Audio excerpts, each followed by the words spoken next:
Hello everyone, let's continue with the Hindu vocab. देखिए आपके पूरे ना हफ्ते भर का द हिंदू वोकैब है। चलिए शुरू करते हैं। उसमें सबसे पहला वर्ड है कंसर्टेड। देखिए कंसर्टेड का मतलब होता है अनेक व्यक्तियों द्वारा मिलजुल कर किया हुआ काम, उसे कंसर्टेड कहते हैं, यानी कि done by a group of people working together.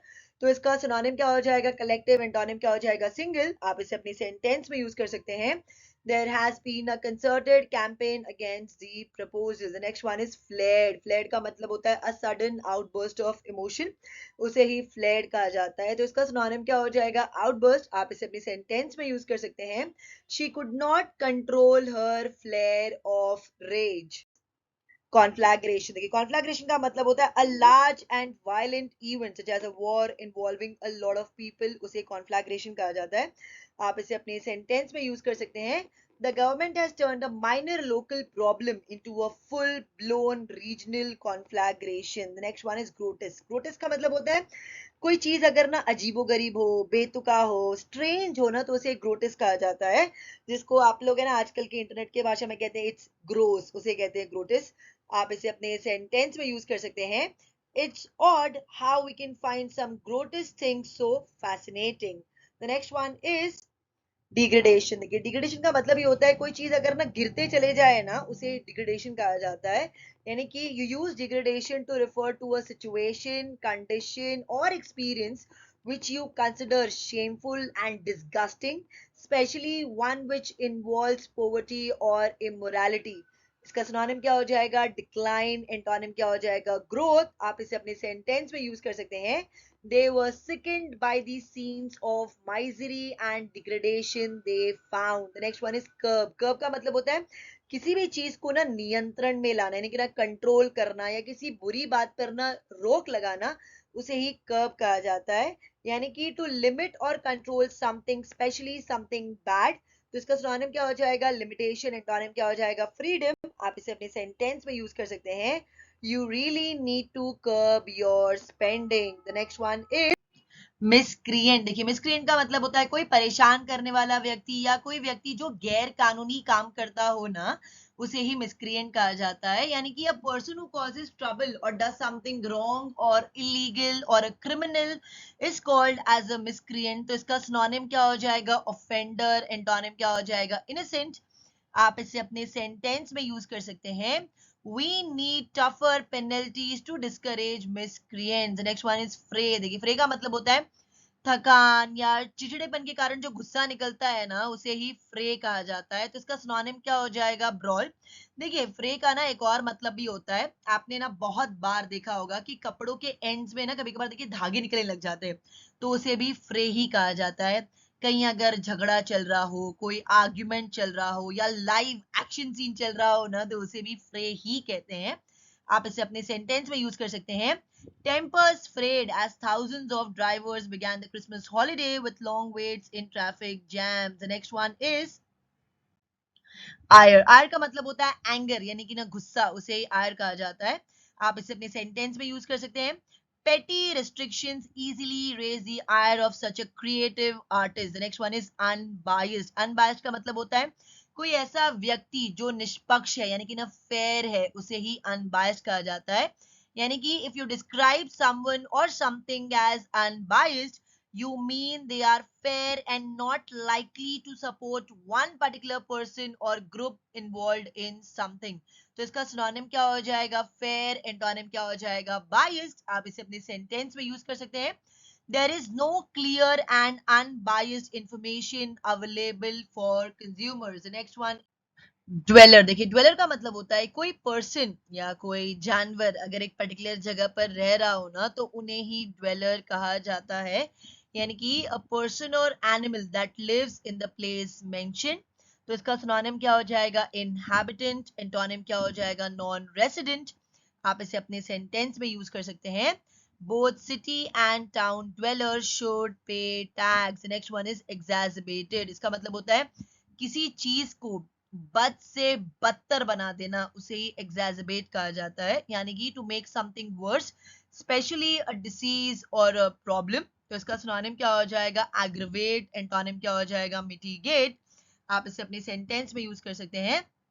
This attack will exacerbate the already tense relations between the two communities. Next one is incompetence. Incompetence का मतलब होता है if you refer to someone's incompetence, you are criticizing them because they are unable to do their job or a task properly. यानी कि अगर कोई person कोई काम नहीं कर पा रहा है या वो काम करने में ना असमर्थ है या वो फिट नहीं है वो काम करने के लिए, तो उसे इनकॉम्पिटेंट कहा जाता है या तो उसे ही इनकॉम्पिटेंस कहते हैं। तो इसका सिनोनिम क्या हो जाएगा? इनकैपेसिटी। आप इसे अपने सेंटेंस में यूज कर सकते हैं। The incompetence of government officials is appalling. The next one is spiralling. Spiralling का मतलब क्या होता है? इफ एन अमाउंट और level spirals it rises quickly, यानी कि कोई चीज अगर बहुत तेजी से बढ़ रही है और बहुत जल्दी बढ़ रही है ना, तो उसे ही स्पाइरलिंग कहा जाता है। तो इसका सिनोनिम क्या हो जाएगा? सोर। एंटोनिम क्या हो जाएगा? डिक्लाइन। आप इसे अपने सेंटेंस में यूज कर सकते हैं। The unemployment rate is spiraling upwards. The next one, patrolling. देखिए पेट्रोलिंग का मतलब होता है to go around an area, building etcetera at regular times to make sure that it is safe and that nothing is wrong. यानी कि सुरक्षा की दृष्टि से किसी इलाके, भवन आदि का नियमित रूप से चक्कर लगाना, कहीं का गश्त लगाना, उसे पेट्रोलिंग कहा जाता है। तो इसका सिनोनिम क्या हो जाएगा? गार्डिंग। आप इसे अपने सेंटेंस में यूज कर सकते हैं। The policeman was on petrol. The next one is chauvinist. देखिए शॉविनिस्ट अगर आप ना पॉलिटिक्स में यूज करते हैं ना, तो इसका मतलब होता है कि किसी पर्सन को या किसी को भी अगर एक अनरीजनेबल बिलीफ है कि उसका खुद का कंट्री जो है ना सबसे ज्यादा बेस्ट है या उसका रेस सबसे ज्यादा इंपॉर्टेंट है ना, तो उसे शॉविनिस्ट कहा जाता है। यानी कि believing or showing an unreasonable believe that your own country or race is the best or most important. आप इसे अपने सेंटेंस में यूज कर सकते हैं। The crowd was enthusiastically singing chauvinistic patriotic songs. Next one is, एक chauvinist का मतलब होता है कि अगर किसी को लगता है, किसी आदमी को या किसी को भी इन जनरल, कि अगर औरतें आदमियों से कम इंपॉर्टेंट है, कम इंटेलिजेंट है या कम काबिल है आदमियों के मुकाबले में ना, तो उन्हें भी शॉविनिस्ट ही कहते हैं। आप इसे अपने सेंटेंस में यूज कर सकते हैं। It is a deeply chauvinist community where the few women who have jobs are ridiculed. The next one is नॉनशेलेंट। देखिए नॉनशेलेंट का मतलब होता है कि ना उदास होना, नॉट फीलिंग और शोइंग इंटरेस्ट और एक्साइटमेंट अबाउट समथिंग, यानी कि ना इंटरेस्ट नहीं दिखाना या एक्साइटमेंट नहीं दिखाना किसी चीज को लेकर, उसे नॉनशेलेंट कहते हैं। यानी कि किसी वस्तु के प्रति कोई मनोभाव, रुचि या आकर्षण अनुभव न करने वाला।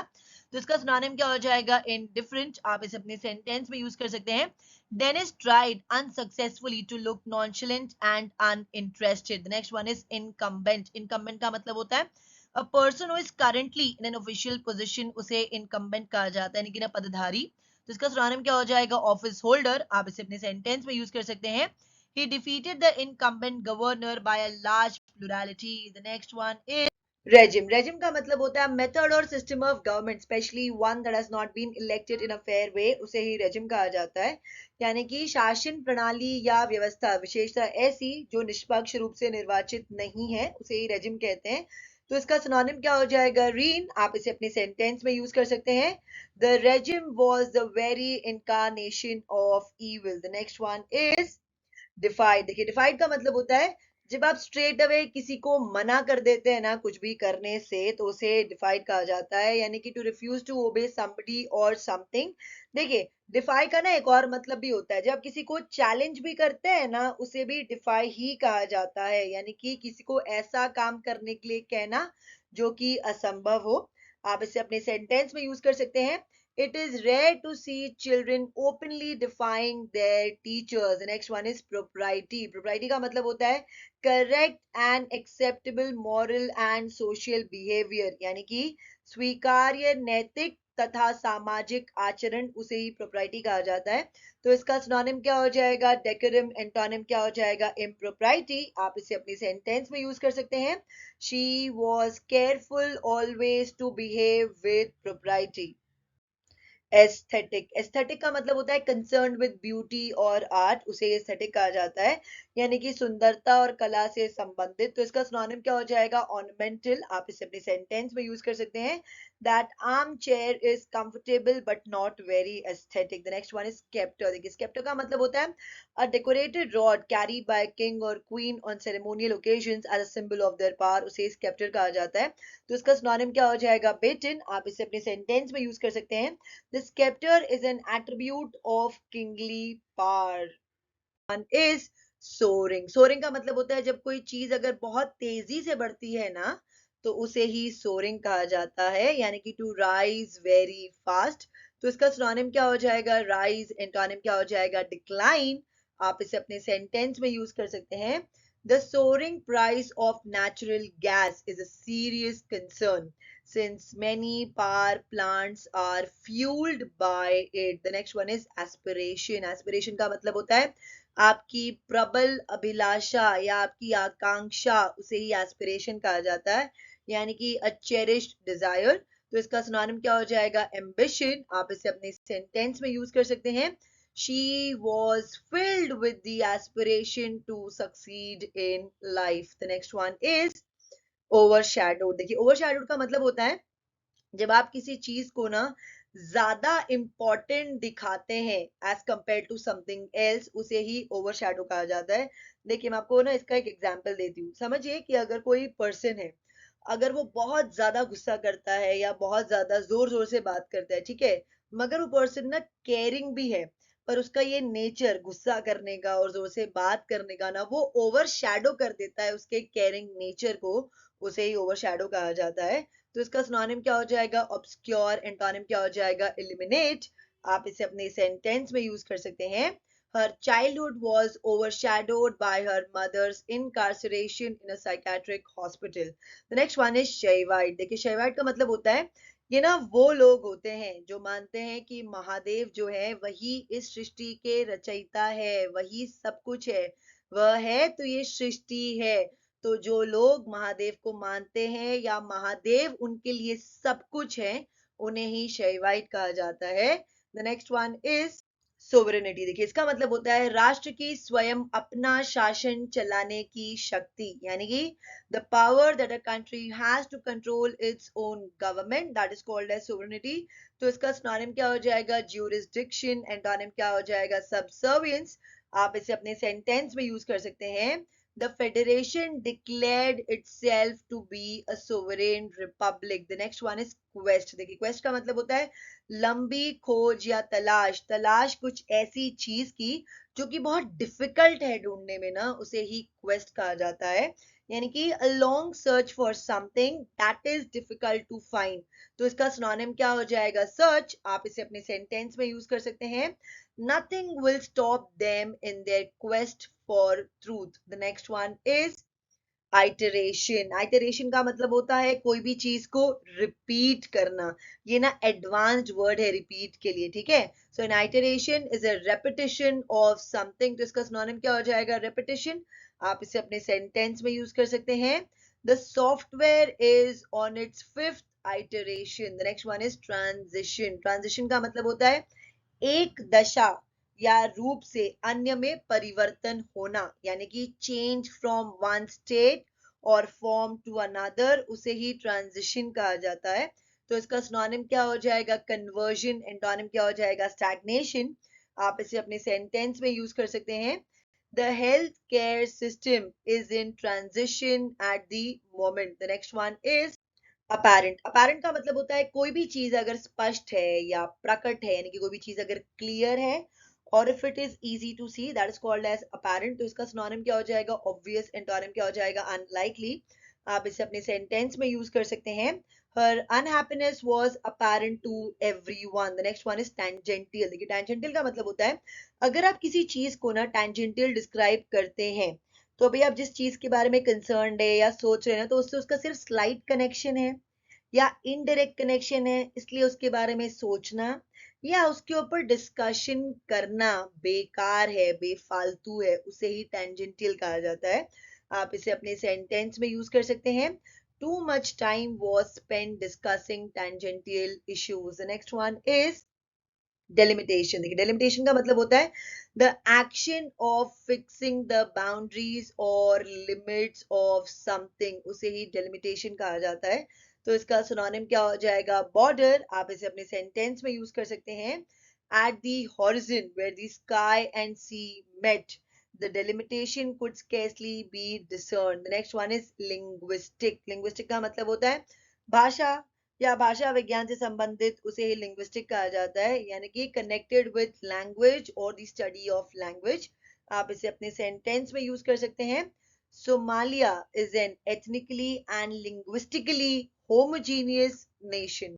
The next one is palpable. देखिए पैल्पेबल का मतलब होता है कोई भी चीज ऑब्वियस है, यानी कि कोई भी चीज अगर ना स्पष्ट है, या किसी भी चीज को अगर आप फील कर सकते हैं, छू सकते हैं, नोटिस कर सकते हैं, यानी कि कोई भी चीज अगर टैंजिबल है, उसे ही पैल्पेबल कहा जाता है। तो इसका सिनोनिम क्या हो जाएगा? नोटिसेबल। एंटोनिम क्या हो जाएगा? इनटैंजिबल। आप इसे अपने सेंटेंस में यूज कर सकते हैं।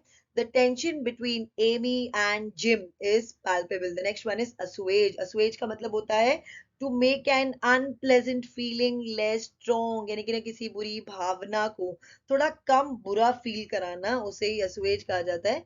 तो इसका सिनोनिम क्या हो जाएगा? mitigate। एंटोनिम क्या हो जाएगा? aggravate।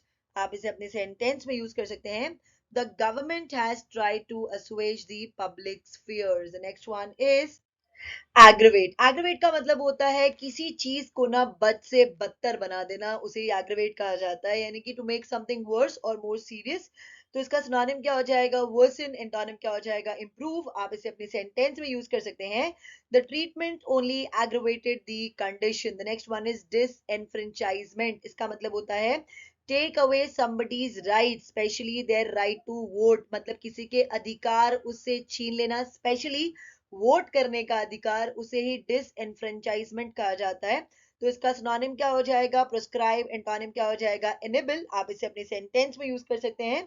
Hundreds of thousands of teenagers and particularly teenage girls are utterly disenfranchised in this culture. The next one is unveil. Unveil का मतलब होता है to show something new to the public for the first time, उसे unveil कहा जाता है, यानी कि सार्वजनिक रूप से किसी वस्तु को प्रथम बार प्रदर्शित करना या किसी वस्तु का अनावरण करना, उसे अनवील कहते हैं। तो इसका सिनोनिम क्या हो जाएगा? रिवील। एंटोनिम क्या हो जाएगा? कंसील। आप इसे अपने सेंटेंस में यूज कर सकते हैं। The company recently unveiled a test version of its new search engine. The next one is adverse. Adverse का मतलब होता है making something difficult for somebody, उसे ही एडवर्स कहा जाता है। तो इसका सिनोनिम क्या हो जाएगा? अनफेवरेबल। एंटोनिम क्या हो जाएगा? फेवरेबल। आप इसे अपने सेंटेंस में यूज कर सकते हैं। The world record attempt was postponed due to adverse conditions. Blueprint. देखिए ब्लूप्रिंट का मतलब होता है प्रोटोटाइप, यानी कि ना मॉडल। कुछ करने से पहले आप जो मॉडल बनाते हैं या कोई योजना बनाते हैं ना कि आप उसको आगे कैसे करने वाले हैं, उसे ही ब्लूप्रिंट कहा जाता है। यानी कि a blueprint is a guide for making something, it's a design और pattern that can be followed. तो इसका सिनोनिम क्या हो जाएगा? प्रोटोटाइप। आप इसे अपने सेंटेंस में यूज कर सकते हैं। plans have reached the blueprint stage. The next one is linchpin। देखिए linchpin का मतलब होता है किसी ऑर्गेनाइजेशन में या कहीं पर भी सबसे जो महत्वपूर्ण व्यक्ति होता है ना, यानी कि द मोस्ट इंपॉर्टेंट पर्सन, उसे ही लिंचपिन कहा जाता है। तो इसका सिनोनिम क्या हो जाएगा? कीस्टोन। आप इसे अपने सेंटेंस में यूज कर सकते हैं। Nurses are the linchpin of the health service. The next one is envisage. Envisage का मतलब होता है to think of something as being possible in the future or to imagine, यानी कि भविष्य में संभावित स्थिति के विषय में सोचना, कल्पना करना, किसी चीज को विजुअलाइज करना, उसे ही एनविसेज कहा जाता है। तो इसका सिनोनिम क्या हो जाएगा? विजुअलाइज। एंटोनिम क्या हो जाएगा? रियल। आप इसे अपने सेंटेंस में यूज कर सकते हैं। it is envisaged that building will start at the end of this year. The next one is expeditious. Expeditious का मतलब होता है कोई भी चीज अगर क्विक है, efficient है, यानी कि ना जल्दी हो रही है ना, तो उसे expeditious कहा जाता है। तो इसका सिनोनिम क्या हो जाएगा? क्विक। एंटोनिम क्या हो जाएगा? स्लो। आप इसे अपने सेंटेंस में यूज कर सकते हैं। The judge said that arbitration was a fair and expeditious decision making process. The next one is handy. Handy का मतलब होता है यूजफुल, या किसी चीज को अगर आप बहुत आसानी से इस्तेमाल कर सकते हैं ना, तो उसे हैंडी कहा जाता है, यानी कि ना उपयोगी या तो उपयोग में आसान। तो इसका सिनोनिम क्या हो जाएगा? यूजफुल। एंटोनिम क्या हो जाएगा? यूजलेस। आप इसे अपने सेंटेंस में यूज कर सकते हैं। First time visitors to France will find this guide particularly handy. The next one is distress. Distress का मतलब होता है अत्यधिक पीड़ा और कष्ट, उसे डिस्ट्रेस कहा जाता है। यानी कि the state of being very upset और ऑफ सफरिंग ग्रेट पेन और डिफिकल्टी। तो इसका सिनोनिम क्या हो जाएगा? एग्नी। एंटोनिम क्या हो जाएगा? रिलीफ। आप इसे अपनी सेंटेंस में यूज कर सकते हैं। Many of the horses were showing signs of distress at the end of the race. The next one is reboot. देखिए reboot का मतलब होता है to start something again or to do something again in a way that is new and interesting. उसे reboot कहा जाता है। आप इसे अपने sentence में use कर सकते हैं। We had no choice but to reboot and pray for a good outcome. The next one is slew. Slew का मतलब होता है a large number और amount, उसे ही slew कहा जाता है, इनकी ना अधिक संख्या। आप इसे अपनी सेंटेंस में यूज कर सकते हैं। The festive gala features a slew of activities for all ages. The next one, नीश। नीश का मतलब होता है जॉब और position that is very suitable for someone, specially one that they like.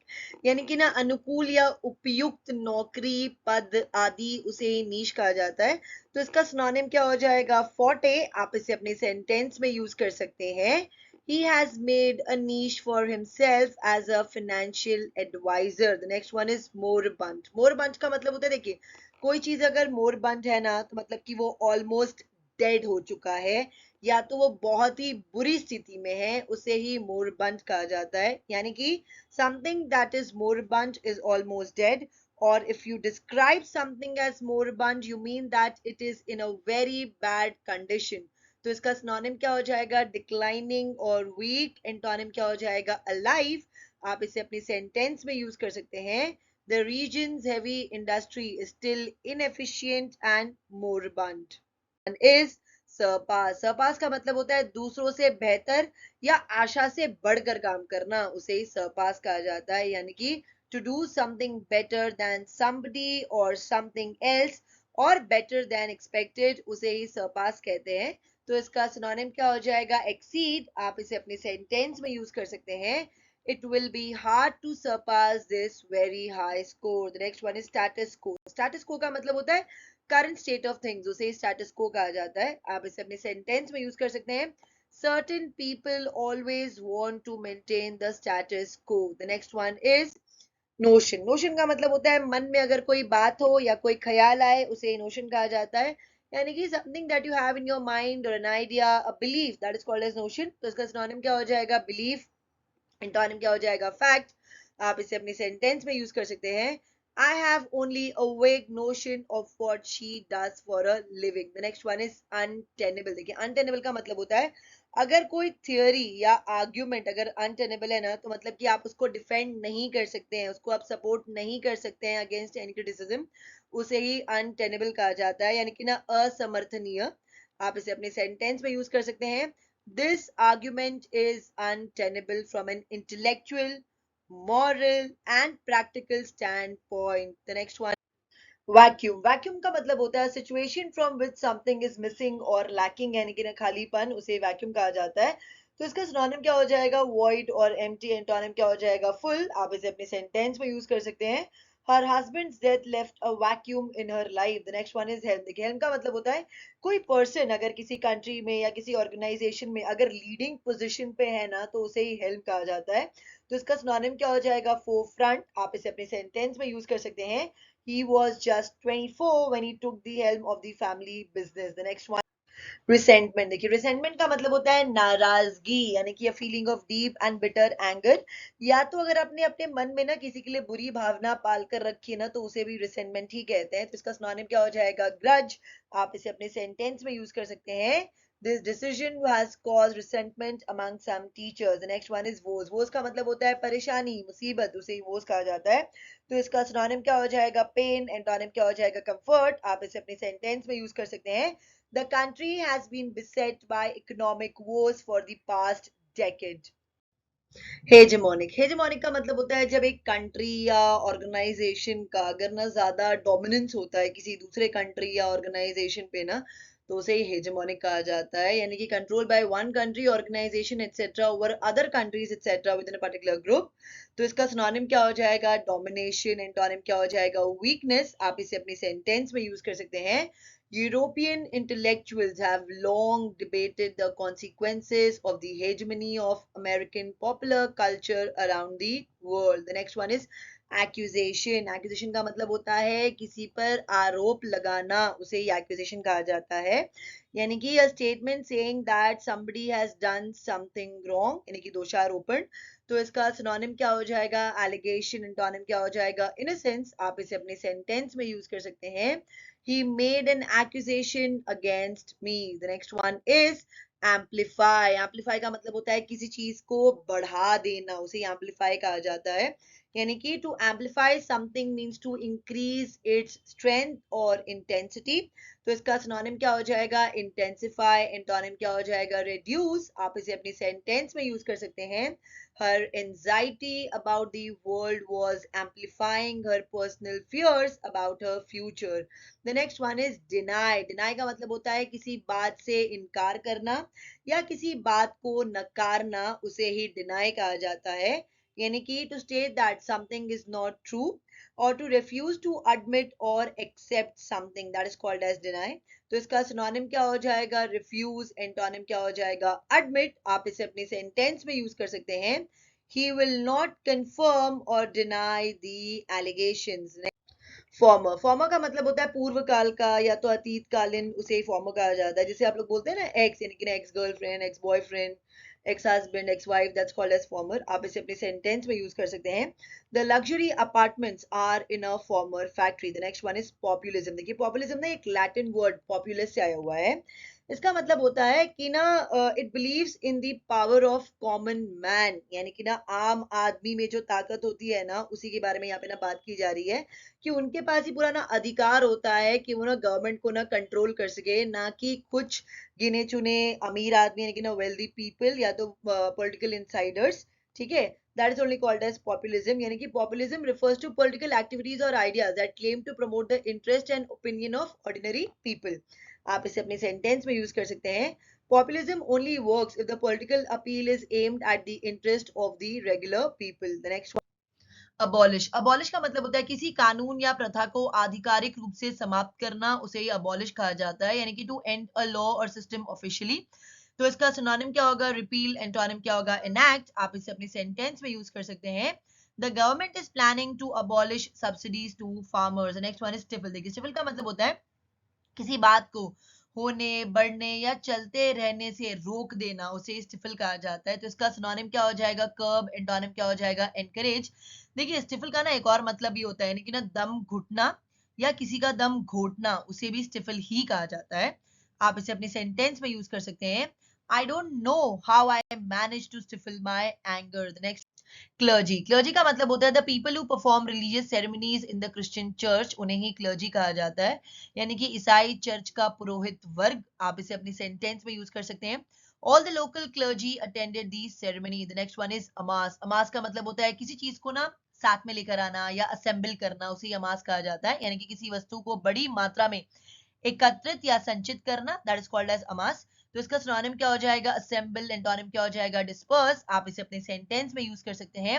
She is amassing a lot of data for her thesis. The next one is upend. Upend का मतलब होता है if you upend something you turn it upside down, मतलब किसी चीज को ना उल्टा कर देना या उलट देना, उसे ही अपएंड कहा जाता है। तो इसका सिनोनिम क्या हो जाएगा? ओवरटर्न। आप इसे अपने सेंटेंस में यूज कर सकते हैं।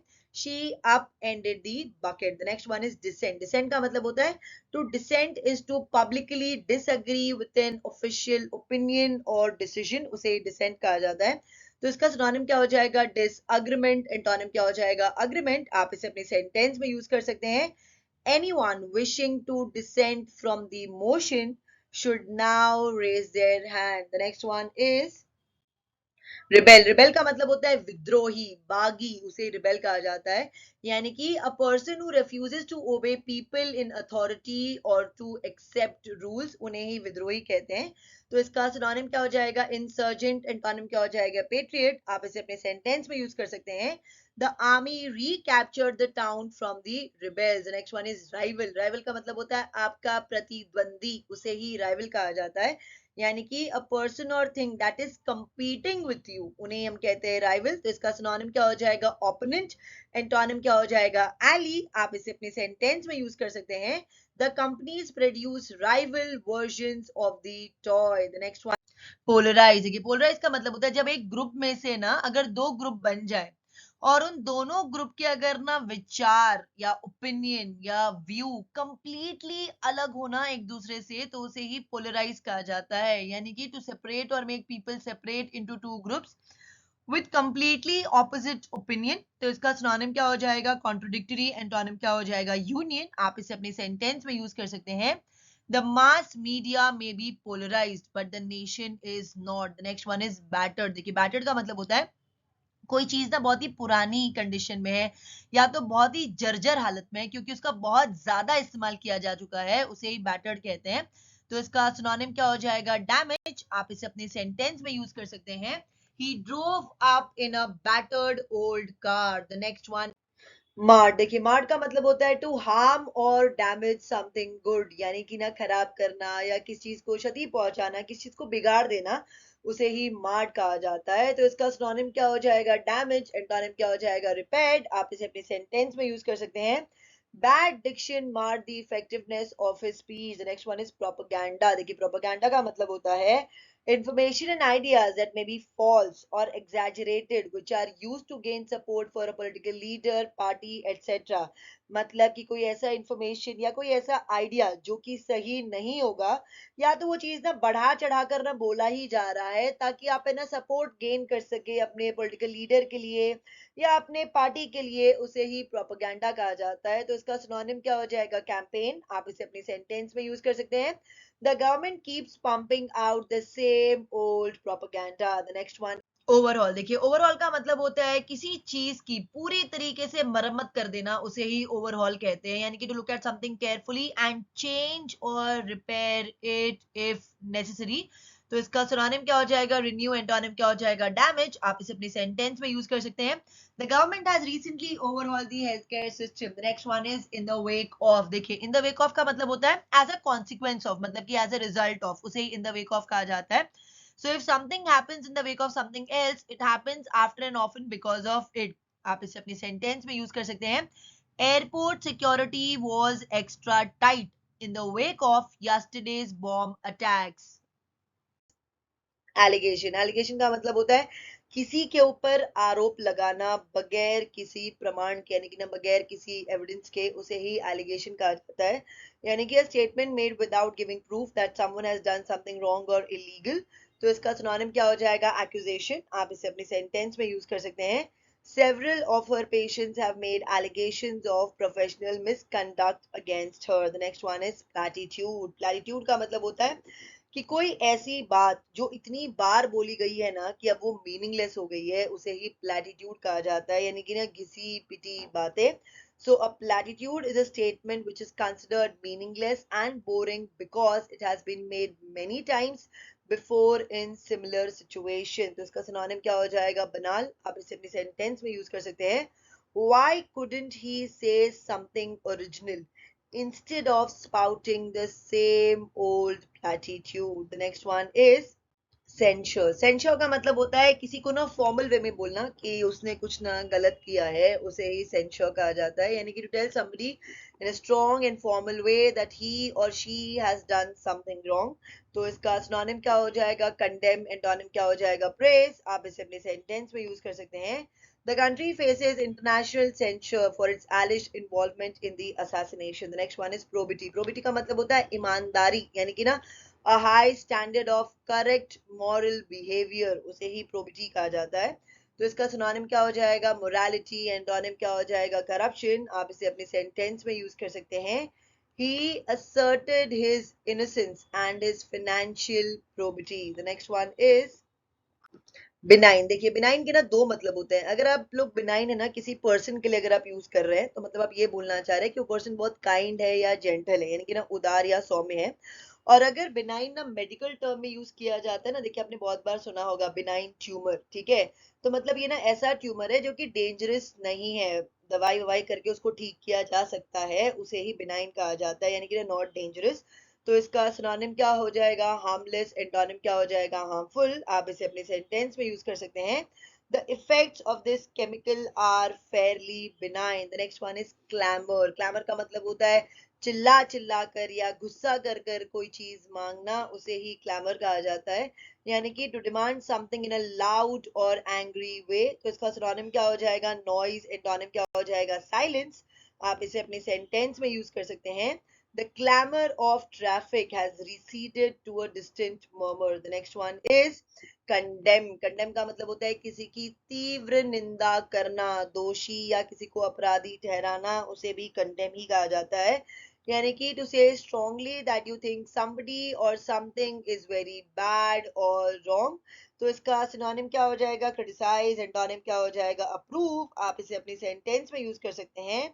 The movie was condemned for glorifying violence. The next one is agitation. Agitation का मतलब होता है if someone is in a state of agitation, they are very worried or upset. यानी कि अगर कोई agitated है तो मतलब कि वो बहुत चिंता में है या गुस्से में है, and shows this in their behavior. और वो चीज ना वो ना एक्सप्रेस भी करेंगे अपने बिहेवियर में, अपने मूवमेंट्स में या अपनी आवाज में।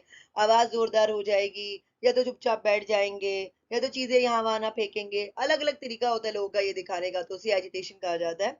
तो इसका सिनोनिम क्या हो जाएगा? एंजाइटी। एंटोनिम क्या हो जाएगा? ट्रैंक्विलिटी। आप इसे अपने सेंटेंस में यूज कर सकते हैं। She forced herself to breathe calmly and not show her agitation. The next one, patronage. Patronage का मतलब होता है it is a support and money given by someone to a person or a group such as a charity. यानी कि संरक्षक द्वारा व्यक्ति या संगठन को दी गई सहायता, विशेषतः आर्थिक यानी कि ना फाइनेंशियल सहायता, उसे ही पेट्रोनेज कहा जाता है। तो इसका सिनोनिम क्या हो जाएगा? फंडिंग। आप इसे अपने सेंटेंस में यूज कर सकते हैं। The event was under the patronage of the Prince of Wales. The next one is perpetrator. इसका मतलब होता है अपराधी, यानी कि a person who carries out a harmful, illegal or immoral act, उसे ही perpetrator कहा जाता है। तो इसका सिनोनिम क्या हो जाएगा? offender। आप इसे अपने सेंटेंस में यूज कर सकते हैं। The perpetrator of this crime must be traced. The next one is helm. देखिए हेल्म का मतलब होता है पोजीशन ऑफ लीडरशिप। तो इसका सिनोनिम क्या हो जाएगा? हेडशिप। आप इसे अपने सेंटेंस में यूज कर सकते हैं।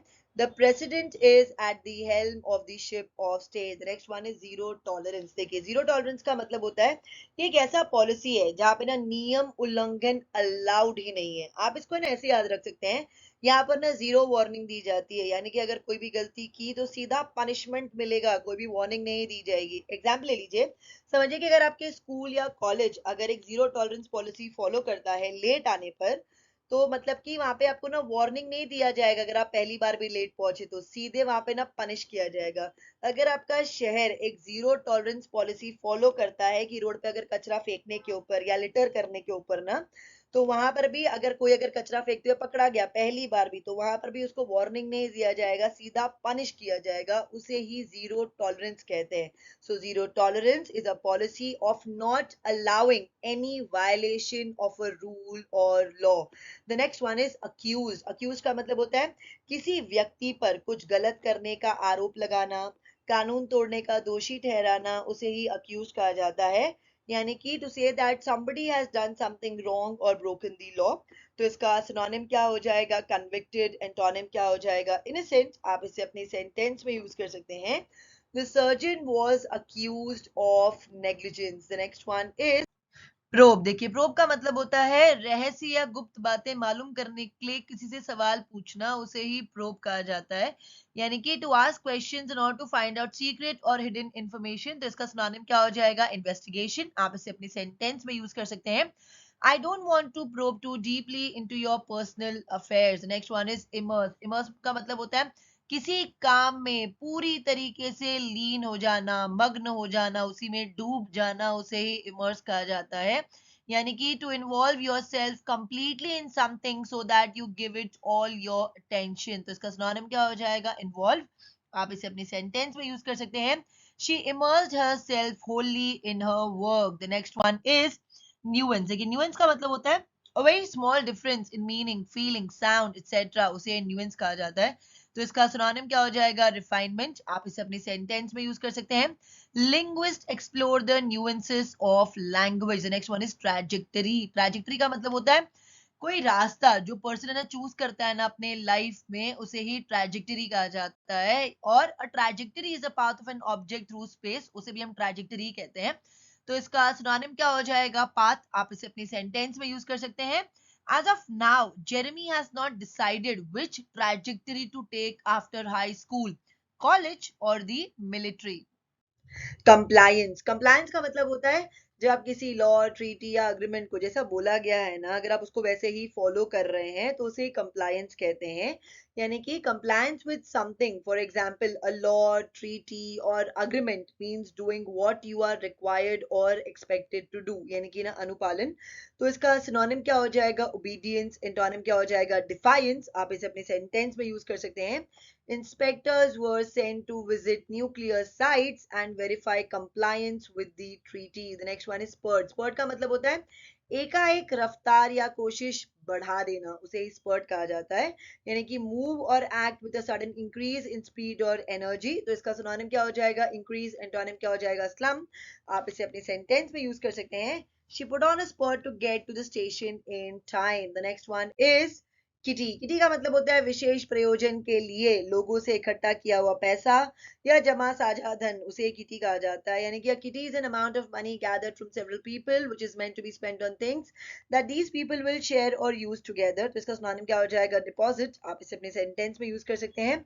You haven't put any money in the kitty for 3 weeks। The next one is despite. देखिए डिस्पाइट का मतलब होता है इन स्पाइट ऑफ, उसे ही डिस्पाइट कहा जाता है, यानी कि ना के बावजूद। आप इसे अपने सेंटेंस में यूज कर सकते हैं। I still enjoyed the week despite the weather. The next one solemn. देखिए सोलम का मतलब होता है कोई पर्सन अगर बहुत ज्यादा सीरियस है, यानी कि वो हंसता नहीं है, मुस्कुराता नहीं है, या अगर आपको किसी पर्सन को अगर डिग्निफाइड भी डिस्क्राइब करना हो ना, तभी भी हम ये वर्ड सोलम यूज करते हैं। देखिए अगर आपको इसको ना याद रखना है ना, तो उसके लिए एक ट्रिक है। देखिए सोलम में वर्ड देखिए क्या है? सोल। तो आप ऐसे याद रखिए कोई सोल मैन है जो कि पार्टी अटेंड कर रहा है, मगर एक कोने पे खड़ा है, किसी से बात नहीं करता है, हंसता नहीं है, मुस्कुराता नहीं है, सीरियसली खड़ा है कहीं पे एक जगह पे, तो उसे आप बोल सकते हैं सोलम। ठीक है, तो इसका सिनोनिम क्या हो जाएगा? इंटेंस। एंटोनिम क्या हो जाएगा? चीयरफुल। आप इसे अपने सेंटेंस में यूज कर सकते हैं। His solemn little face broke into smiles. The next one is acceleration. इसका मतलब होता है it is the act of increasing speed, यानी कि ना गतिवर्धन, उसे acceleration कहा जाता है। तो इसका सिनोनिम क्या हो जाएगा? alacrity। एंटोनिम क्या हो जाएगा? slowness। आप इसे अपने सेंटेंस में यूज कर सकते हैं। An older car will have poor acceleration. The next patchy. देखिए पैची का मतलब होता है कोई भी चीज अगर ना अनइवन है, या तो अगर आप किसी चीज को पैची डिस्क्राइब कर रहे हैं ना, तो मतलब कि वो रिलायबल नहीं है या सेटिस्फैक्टरी नहीं है, क्योंकि वो अच्छा नहीं है, उसे पैची कहा जाता है। यानी कि अधूरा और कुछ बातों में अच्छा या तो अन्य में दुर्बल, उसे पैची कहते हैं। तो इसका सिनोनिम क्या हो जाएगा? अनइवन। एंटोनिम क्या हो जाएगा? स्मूथ। आप इसे अपनी सेंटेंस में यूज कर सकते हैं। The evidence is patchy. The next one is albeit. Albeit का मतलब होता है although। आप इसको although की जगह पर ना यूज कर सकते हैं, यानी कि ना हालांकि। तो इसका सिनोनिम क्या हो जाएगा? whereas। आप इसे अपनी सेंटेंस में यूज कर सकते हैं।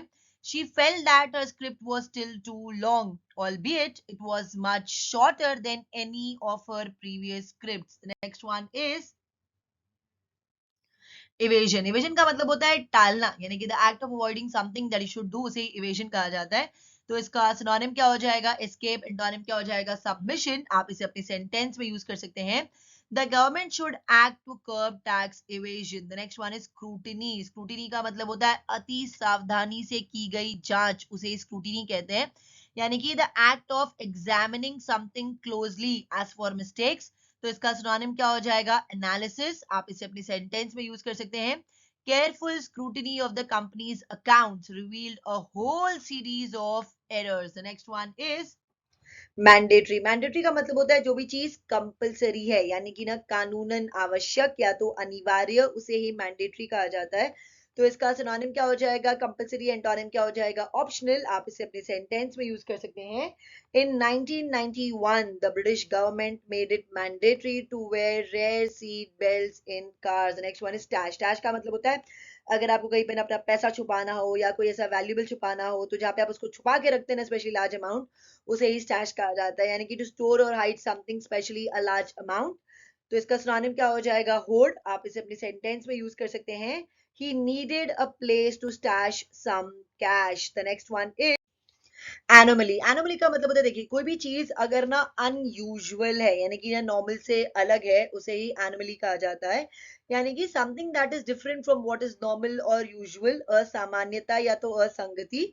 तो इसका सिनोनिम क्या हो जाएगा? एबनॉर्मेलिटी। एंटोनिम क्या हो जाएगा? यूजुअल। आप इसे अपने सेंटेंस में यूज कर सकते हैं।